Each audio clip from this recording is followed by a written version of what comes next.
because you would have been doing the work anyway. And Sure. yeah, now you're getting paid to do it. I love that.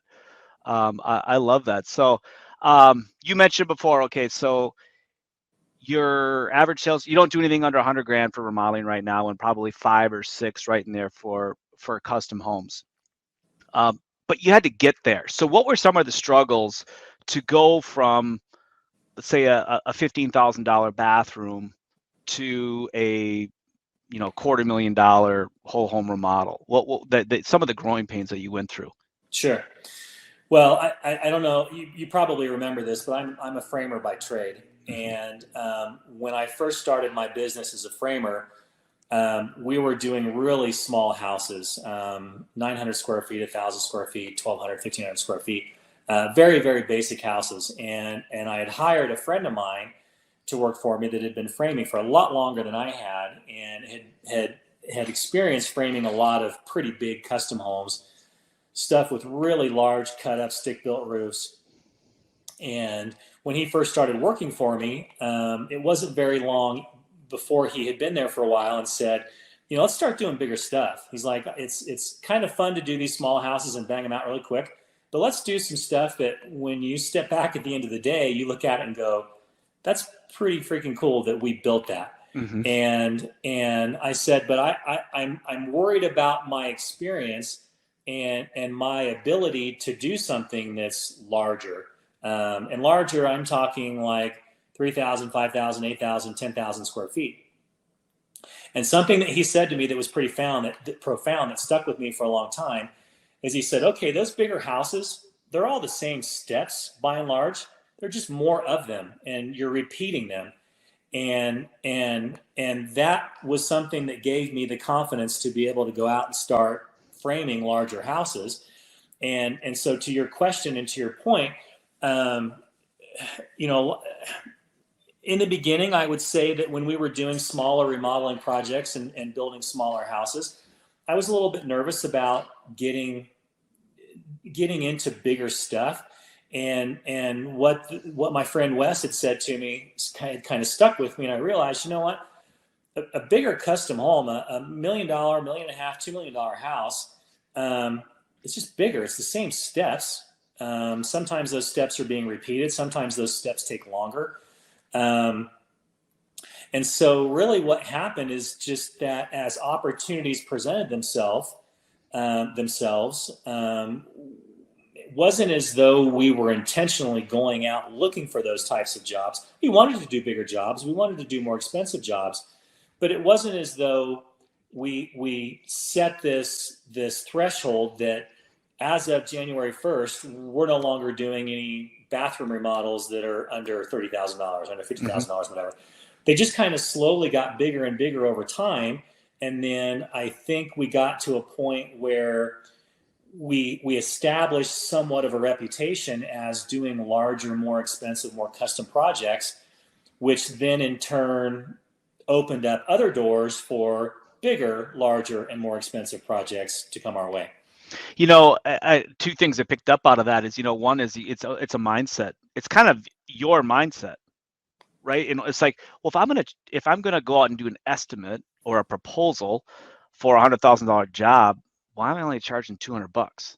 Sure. I mean, so because I'm dealing with clientele that are, if they're going to write me a check for 150 grand, they obviously can write me a check for $1,500, to Sure. do the proposal. So you sort of have to have that mindset that I'm worth it. And I like to tell the story too, is that um, your time is so valuable because of the expertise you bring to your clientele. Because they think, oh, I want to remodel my house, and they might think I got to do this, this, and this. And you come in there and look at it and you say, no, we don't have to do that. We can repurpose the space. We can do this. And you just save them 75 grand, Sure. by you being in the house for 30 minutes. And And, and so, and and to your comment, value engineering is an important process or an important part of the pre-construction services that we offer. And I would venture to guess that in a significant percentage of the cases, our value engineering services end up saving our clients probably more than they paid us for the consulting to begin with. absolutely. Yep. And so that's what I'm getting at. It's a perceived value. In other words, you Sure. have to believe in the value you bring to the table. And if you're confident in that, and that you have that mindset, it's going to show in your presentation to the lead. The other thing that I just thought of, as I mentioned it in our previous series, is like if one of your clients is going to refer you to one of their friends, family, coworkers, what sort of project do you want to be known for? You know, in other words, if you're going to spend time on doing small projects, well, then you be known for small projects. But you have to, as you said, over time, you organically pick up those bigger projects because that's the kind of project you want to be known for.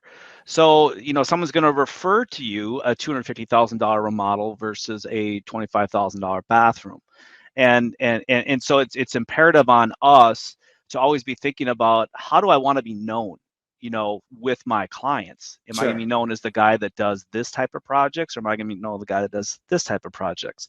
So yeah, I love that mindset. So your production backlog, we were just talking about this not too long ago, but just give everyone, tell them right now how far out you are from your next available start. So I do have a couple opportunities at the end of 2022.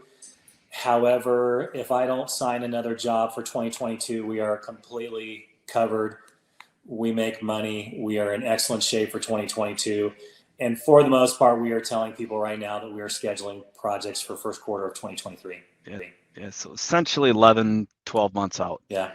you are for production backlog. And you know what's so cool about that is that from a psychological standpoint, people want what they can't have. Right? Yes, It's they like, do. why would anybody buy a new car right now? It makes no sense. The prices are through the roofs, but people know they can't have a new car. So what do they want? They want a new car. And, you know, I just heard a statistic the other day is that, like, in 2019, 2% of new car buyers were paying over MSRP. And last year it was 82% paid over MSRP. So it's just human mentality. So when you have a backlog, people automatically think like, wow, you've got something I need, so I'm willing to wait. And I if you can, real quickly, you know, we just did that database reactivation for you in January, and I remember seeing it was a remodeling lead, and he described the project after we did the reactivation. I saw him describe the project to you. It was probably two, three, four, $500,000 project. It was a big project, whole home. And I remember you replied back to him and said, "Hey, we're booking into 2023 right now." And his response was, I think it was like, "That's fine." Sort Yeah, of like, we've actually been telling people since November of 2021 that we were scheduling projects for first quarter of 2023, and I have very few people that bat an eyelash or even blink at that. Some people say, "Well, I need to start sooner," and I usually just say, "Well, you know what? Call around. If you're able to find someone that'll do it sooner, great. If not, give us a call back." And I have had two.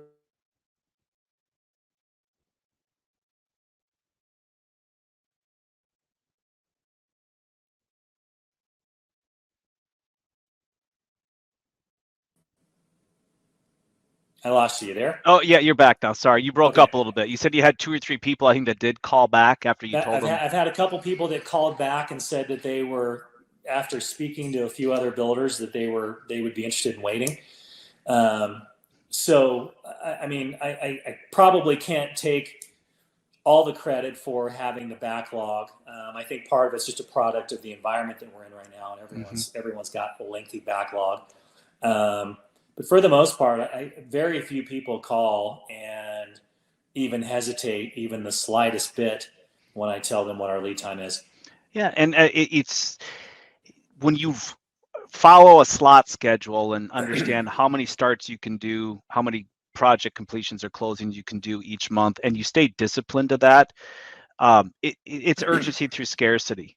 And you know, people see you have a backlog, they're like, wow, you must be doing something right. Now I agree with you that the market is hot, But one thing I will say right now is that because the market's so hot, a lot of builders have just been really lazy with their responses and their follow-up. And I know you are diligent. I was actually just going through your account today. I'm like, there's no open conversations. There's no to-dos that haven't been completed. You're really diligent in getting back to people. And just, it's crazy as it sounds, if you just simply respond to people in a reasonable time frame, and by reasonable, I mean like same day time frame, and get back to everybody, you get a lot of people that go like, wow, okay, I've got somebody's actually responding to me. And instead of me going out and trying to reach out to 6 other builders where 4 of them don't even bother to return my call or return my email, I've got someone here that's very responsive. It might be worthwhile exploring a little bit deeper. So just having that process in place is huge.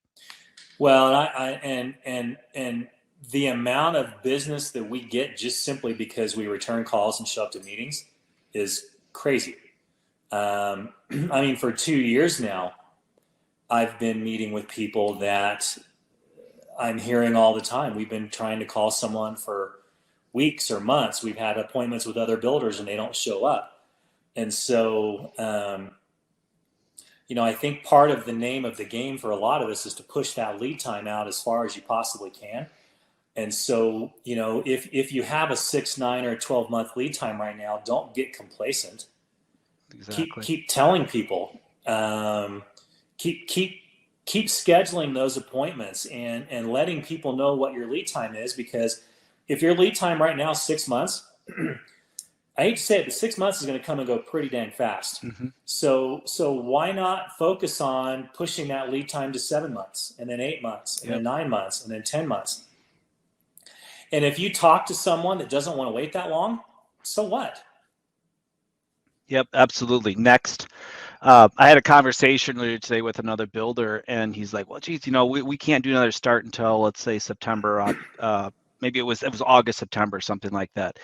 And I said, historically, the conversion rate is when somebody goes into design is you're going to get 90% of them. 9 out of 10 are going to go. There's always that 10% that falls out. And I said, why would you not be overbooking yourself and doing backups to your slots? So when you do have that cancellation, that you don't have an empty slot, which is so precious, because it's like you can't literally do more jobs because of the screwed up supply chain and labor market right now.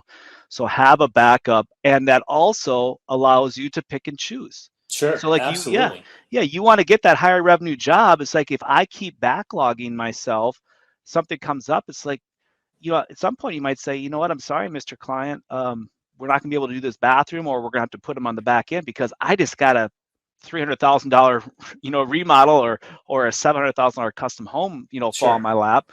I'm going to go after this and try to build that one and let the other one go. And that's being disciplined with your opportunities right now. Well, that's another huge advantage to having the pre-construction agreements, is that it allows you to much more efficiently manage your production schedule and manage what's in the queue, and figure out what your future availability looks like. We have our future production schedule on a spreadsheet, just very basic, but each job's highlighted, and just shifting stuff around and adding stuff to that as new jobs come in. It's very, very convenient to have that in front of you and be able to see what it looks like, and then be able to give the next person that calls, an accurate idea of when you can realistically start their project. Yep.